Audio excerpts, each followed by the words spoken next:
Well, thanks for staying with us. The National Association of Nigerian Students has threatened to mobilize protest on campuses across the Southwest if student union governments are not reinstated in certain institutions. We have details in this report.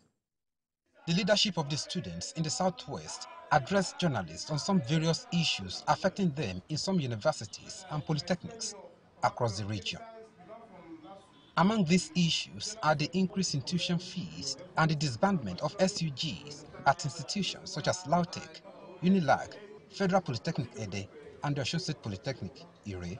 We hereby issue a 14-day ultimatum to UNILAG, OSPOLY and LAUTECH and Ede Poly, and also University of Relation to restate its students' union. We are urging Nigerian government that they should meet with all the VCs, the rectors, and the provost of every institution that the increments, the policy of increments in our tuition fee should reverse.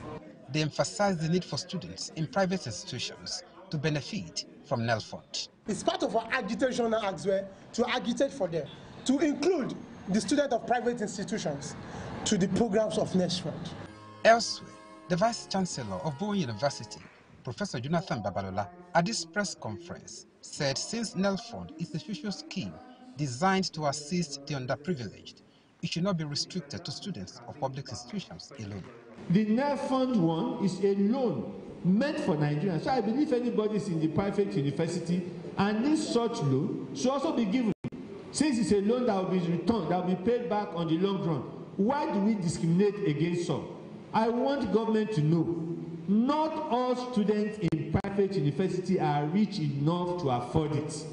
There are some who, because of strikes in public university, will not want their children to waste their years in public university. Professor Jonathan Babalola also urged the federal government to allow more time before implementing the 18-year age limit for university admission in Nigeria. I believe that even if such 18 will be implemented, there should be a moratorium of the number of years it takes people to get to university level before such will be implemented, and that is 12 years. So if that moratorium is not there, it will just be unfair. Additionally, he called on TED Fund to extend its grants to private higher institutions. Rafiu Hamid, TVC News, Iwo, Osun State.